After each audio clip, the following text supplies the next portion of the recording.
ਸਤਿ ਸ਼੍ਰੀ ਅਕਾਲ ਜੀ ਦਰਸ਼ਕਾਂ ਦਾ ਸਵਾਗਤ ਹੈ ਪ੍ਰੋਗਰਾਮ ਇਤਿਹਾਸ ਦੀ ਗੱਲ ਦੇ ਵਿੱਚ।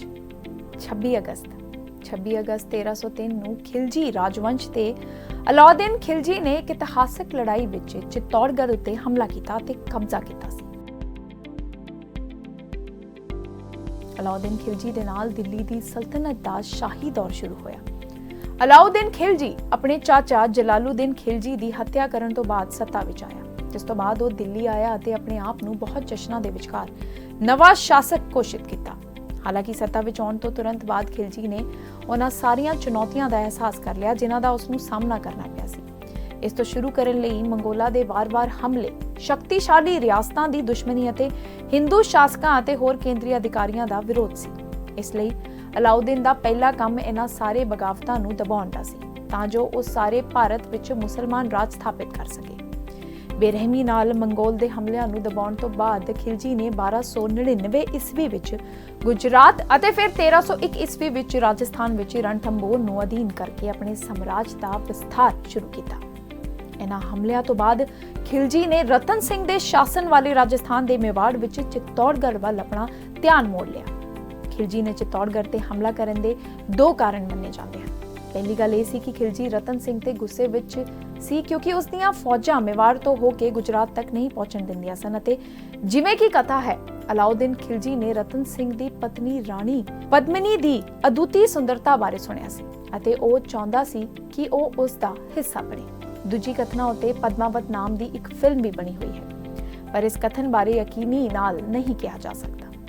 ਮੇਵਾੜ ਉੱਤਰ ਪੱਛਮੀ ਭਾਰਤ ਦੇ ਸਭ ਤੋਂ ਸ਼ਕਤੀਸ਼ਾਲੀ ਰਾਜਾਂ ਵਿੱਚ ਇੱਕ ਸੀ ਅਤੇ ਅਲਾਉਦੀਨ ਖਿਲਜੀ ਰਾਣੀ ਪਦਮਨੀ ਨੂੰ ਮਹਾਨ ਸੁੰਦਰਤਾ ਨੂੰ ਸੁਣ ਕੇ ਕਿਲੇ ਨੂੰ ਘੇਰਾ ਪਾਉਣ ਦੇ ਇਰਾਦੇ ਨਾਲ ਚਿਤੌੜਗੜ੍ਹ ਗਿਆ ਕਿਉਂਕਿ ਉਹ ਰਾਣੀ ਪਦਮਨੀ ਨੂੰ ਦੇਖਣਾ ਚਾਹੁੰਦਾ ਸੀ।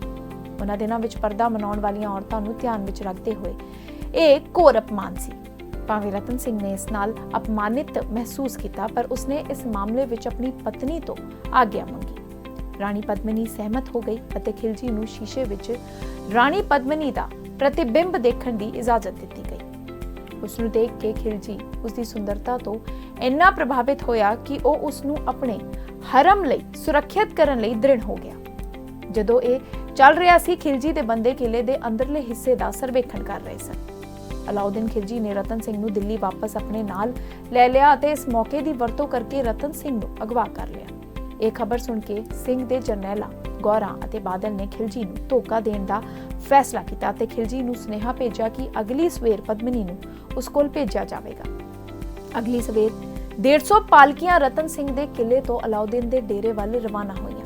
ਪਾਲਕੀ ਉਸ ਤੰਬੂ ਦੇ ਅੱਗੇ ਰੁਕ ਗਈ ਜਿਸ ਵਿੱਚ ਰਤਨ ਸਿੰਘ ਨੂੰ ਬੰਦੀ ਬਣਾਇਆ ਹੋਇਆ ਸੀ ਅਤੇ ਰਤਨ ਸਿੰਘ ਜੋ ਸੋਚਦਾ ਸੀ ਕਿ ਰਾਣੀ ਪਦਮਨੀ ਪਾਲਕੀ ਵਿੱਚ ਆਈ ਹੈ, ਬਹੁਤ ਸ਼ਰਮਿੰਦਾ ਹੋਇਆ।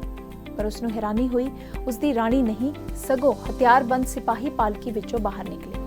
ਬੰਦਿਆਂ ਨੇ ਰਤਨ ਸਿੰਘ ਨੂੰ ਛੁਡਵਾ ਲਿਆ ਅਤੇ ਖਿਲਜੀ ਦੇ ਘੋੜੇ ਵਰਤ ਕੇ ਚਿਤੌੜਗੜ੍ਹ ਵੱਲ ਭੱਜ ਗਏ। ਇਹ ਸੁਣ ਕੇ ਕਿ ਰਤਨ ਸਿੰਘ ਬਚ ਗਿਆ ਹੈ, ਖਿਲਜੀ ਗੁੱਸੇ ਵਿੱਚ ਆ ਗਿਆ ਅਤੇ ਉਸਨੇ ਚਿਤੌੜ ਦੇ ਕਿਲੇ ਤੇ ਧਾਵਾ ਬੋਲਣ ਦਾ ਫੈਸਲਾ ਕੀਤਾ। ਪਰ ਜਿੰਨੀ ਕੋਸ਼ਿਸ਼ ਕੀਤੀ ਉਹ ਕਿਲੇ ਨੂੰ ਤੋੜ ਨਹੀਂ ਸਕੀ। ਪਰ ਖਿਲਜੀ ਨੇ ਕਿਲੇ ਨੂੰ ਘੇਰਾ ਪਾਉਣ ਦਾ ਫੈਸਲਾ ਕੀਤਾ ਸੀ। ਕਿਲੇ ਨੂੰ ਸਪਲਾਈ ਬੰਦ ਕਰ ਦਿੱਤੀ ਗਈ ਅਤੇ ਕੁਝ ਦਿਨਾਂ ਬਾਅਦ ਰਤਨ ਸਿੰਘ ਨੇ ਸੁਨੇਹਾ ਭੇਜਿਆ ਕਿ ਰਾਜਪੂਤ ਖਿਲਜੀ ਦੀ ਫੌਜ ਨਾਲ ਲੜਨਗੇ।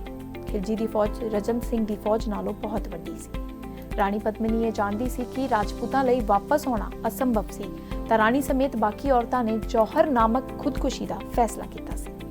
ਅਜਿਹਾ ਇਸ ਲਈ ਕੀਤਾ ਗਿਆ ਸੀ ਤਾਂ ਜੋ ਔਰਤਾਂ ਨੂੰ ਖਿਲਜੀ ਦੀ ਫੌਜ ਦੁਆਰਾ ਉਲੰਘਣ ਦਾ ਸਾਹਮਣਾ ਨਾ ਕਰਨਾ ਪਏ। ਇੱਕ ਵੱਡੀ ਚਿਤਾ ਚਕਾਈ ਗਈ ਅਤੇ ਰਾਣੀ ਦੇ ਮਗਰ ਲੱਗੀਆਂ ਬਾਕੀ ਔਰਤਾਂ ਅੱਗ ਦੀਆਂ ਲਪਟਾਂ ਵਿੱਚ ਛਾਲ ਮਾਰ ਕੇ ਮਰ ਗਈਆਂ। ਆਪਣੇ ਪਰਿਵਾਰ ਦੀਆਂ ਸਾਰੀਆਂ ਔਰਤਾਂ ਦੇ ਮਰਨ ਨਾਲ ਮਰਦਾਂ ਕੋਲ ਅੱਗੇ ਦੇਖਣ ਲਈ ਕੁਝ ਨਹੀਂ ਸੀ ਅਤੇ ਸਾਕਾ ਕੀਤਾ। ਭਗਵੇਂ ਬਸਤਰਾਂ ਅਤੇ ਪੱਗਾਂ ਵਾਲੇ ਸਾਰੇ ਸਿਪਾਹੀਆਂ ਨੇ ਬਹਾਦਰੀ ਨਾਲ ਖਿਲਜੀ ਦੀ ਫੌਜ ਦਾ ਮੁਕਾਬਲਾ ਕੀਤਾ ਅਤੇ ਸ਼ਹੀਦ ਹੋ ਗਏ। ਆਪਣੀ ਜਿੱਤ ਤੋਂ ਬਾਅਦ ਖਿਲਜੀ ਉੱਤਰੀ ਭਾਰਤ ਵਿੱਚ ਰਾਜਾਂ ਵਿੱਚ ਡਰਿਆ ਜਾਣ ਵਾਲਾ ਰਾਜਾ ਬਣਿਆ ਰਿਹਾ ਅਤੇ ਆਪਣੇ ਸਾਮਰਾਜ ਦਾ ਵਿਸਥਾਰ ਕਰਨਾ ਜਾਰੀ ਰੱਖਿਆ, ਇੱਥੋਂ ਤੱਕ ਕਿ ਭਾਰਤ ਦੇ ਦੱਖਣ ਵੱਲ ਵੀ ਗਿਆ। ਇਤਿਹਾਸ ਤੋਂ ਜੁੜੀ ਦਿਲਚਸਪ ਜਾਣਕਾਰੀ ਲਈ ਜੁੜੇ ਰਹੋ ਸਾਡੇ ਚੈਨਲ ਦੇ ਨਾਲ। ਦੇਖਦੇ ਰਹੋ ਇਤਿਹਾਸ ਦੀ ਗੱਲ। ਸਤਿ ਸ਼੍ਰੀ ਅਕਾਲ।